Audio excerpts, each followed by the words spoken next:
نو دا سوچ پکار دی چې یو ورځ د انصاف را روانه ده او ما نه به د دې تپوس کېږي چې زه ماسخوتن وده شم او سار مې په کټ باندې نورو لګي او پاسم د دې به تپوس کېږي د دې سحر د مونځ نبی کریم صلی الله علیه وسلم یو ورځ د سحر مونځو کو داسې راوګرځېد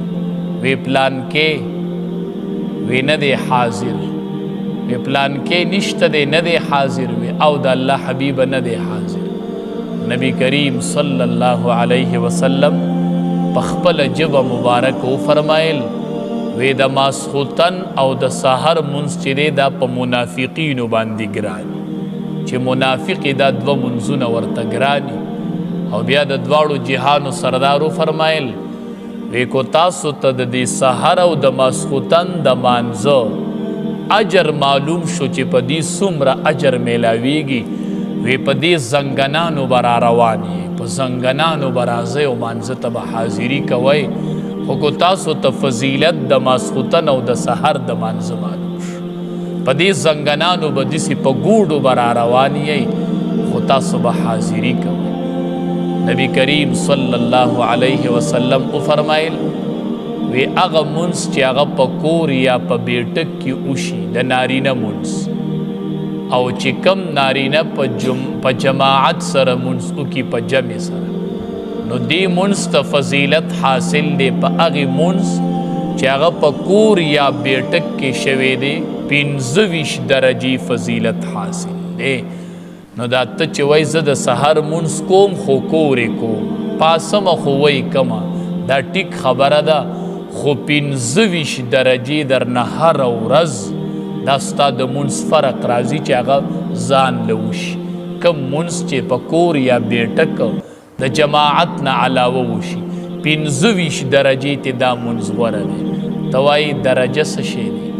زوام د درجې پته به ولګي خو چې کله الله تبارک وتعالی په جنت کې خلکو ته مرتبې ورکي یوه درجه به هغه به د پیغمبر او د عالم په مرتبه کې فرق یوه درجه دا دومره لوی څیز به چې یوه درجه د چا نه کوزي نو ډېر ارمان به وکړي چې کاش چې دا مرتبه مې یوه درجه اوچته وي د درجې دومره لوی څیز دی نو د جماعت په مانځه کې ډېره حاضري کول او خصوصا د ماسخوتن او د سحر مانځه کې خپله حاضري یقیني کول دې کې ډېر لوی سستی کیږي ډېر لوی کمې په دې کې راځي حدیث مبارک کې راځي د جمعات دومره فضیلت چې سړی کور اودسو کې او مانځه طرف ته را روان شي یو قدم والی یوه ګناه معاف شي او الله ورله په جنت کې یوه درجه ورکړي او چې دې جمعات ته راشي او اوداسه کې لا ناست فرشته وایي اللهم صل علیه اللهم ارحمه یا الله په در رحمتونه راولېږه او یا الله په در رحم وکړه او بیا دې ناست دی د مانځه په انتظار کې څومره ټیم چې د انتظار د مانځه وکړو دومره ټیم الله دله د مانځه مره اجر ورکوي چې په جومات کې ناست او د مانځه په انتظار کې ناست دا عبس مه ګڼئ چې سړی راشي سحر او مانځه ته پاو شل منټه پاتې او دی غلی ناست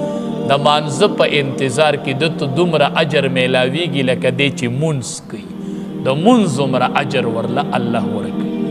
نبی کریم صلی الله علیه وسلم صحابه کرامو ته فرمایل وی چې کم سړی ووینئ چې ډیر جماعت مسجد ته ډیر ځي راځي ډیر مسجد ته رواني وی فاشهدوا له بالایمان د دې سړي د ایمان ګواهي ورکئ ده ته مؤمن وایې چې دی جماعت ته ډیر ځي راځي نو مونځ او بیا په مسجد کې او بیا په جماعت سره کول چې څومره انتظار د مانځه ته کړی هغومره ټیم به درته د مانځه اجر میلاوي فرشته وی الله رحمتونه پې راولېږي دا دعا فرشته په بیټک کې نه کوي دا په کور کې نه کوي دا په جماعت کې دی په اوداسه کې ناست نو فرشته وی الله رحمتونه پې راولېږي او الله رحم پې وکړي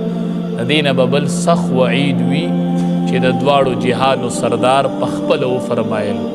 وی چې د مانځه دپاره یو کس ته ووایم چې ته اذان وکړه بیا د مانځه ټیم شي او زه یو کس ته ووایم چې ته مونځ وکړه او زه لرګي را جمع کمه او د هغې کسانو اور هغې کورونو ته ورته کم چې هغه د جماعت په ټیم کې په کورونو کې مونځ کې او جمعې ته نه حاضري هم چې کور ته اور ورته